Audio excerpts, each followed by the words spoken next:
All right, we thought we'd stick with that for just a few seconds as they gave the senator a round of applause after a beautiful speech on the Senate floor.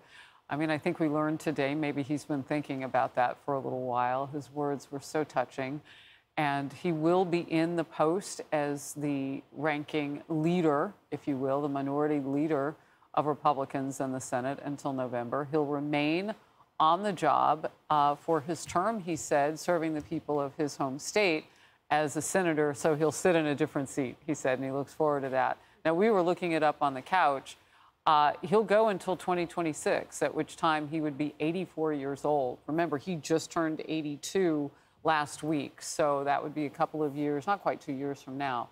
I want to go live to Chad Pergram on Capitol Hill with more. Chad, I can only imagine, you know, there were just a few minutes before you had told our team here at Fox to watch out. He's speaking at 12:30. In fact, I think we had 13 seconds or something as I said it on the air. So what has the talk been like on the Hill? Because I know that he must have talked about this. The Associated Press interviewed him before this.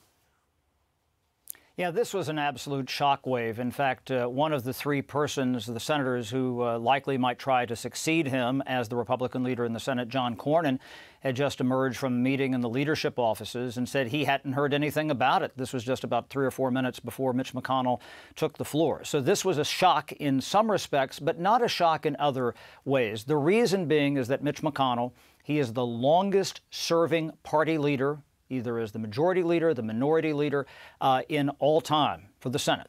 No one has served in leadership as long as he has. You think about stalwarts like Robert Byrd and Bob Dole and others.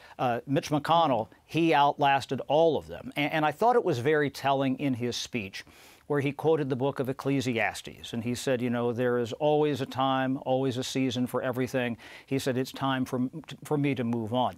Keep in mind that Mitch McConnell, there have been some people calling for him to step aside in the Republican ranks.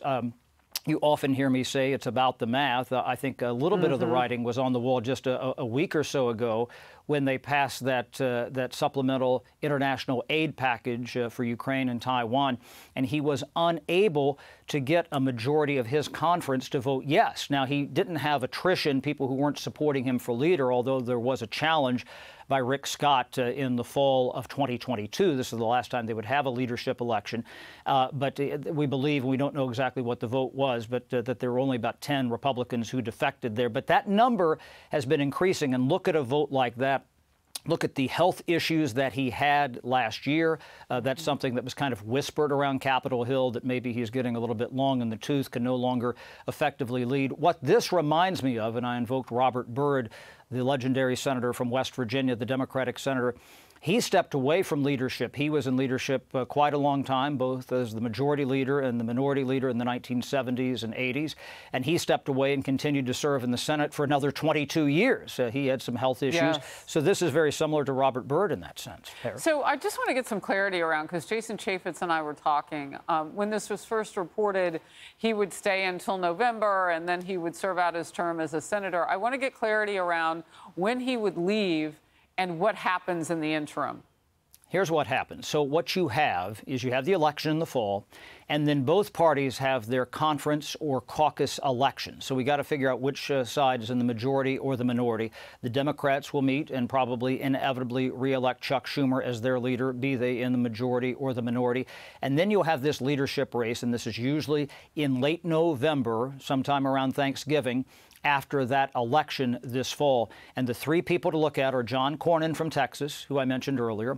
You also then have John Barrasso from Wyoming and John Thune from South Dakota, who is the whip, the number two, the three Johns who are looking to possibly succeed him. This is an internal leadership election. This isn't like Speaker of the House, where you have to be elected by the entire body. We've only had majority and minority leaders in the Senate since the early part of the 20th century. So this is something that's internal. And of course, it will dictate, the voters will dictate which party is in the majority. Keep in mind, a few years ago, we didn't know which party was going to be in the majority until after the Georgia special election a couple of years ago, which lasted into January, Harris. Chad Pergram, we so appreciate you joining Outnumbered and giving us all the facts as you do. And I know you're nearby, so you can feel the emotion. So you fill in those emotional gaps for us, too. We appreciate it. Thank you. Thank you. Hey, everyone. I'm Emily Campagno. Catch me and my co-hosts Harris Faulkner and Kaylee McEnany on Outnumbered every weekday at 12 p.m. Eastern, or set your DVR. Also, don't forget to subscribe to the Fox News YouTube page for daily highlights.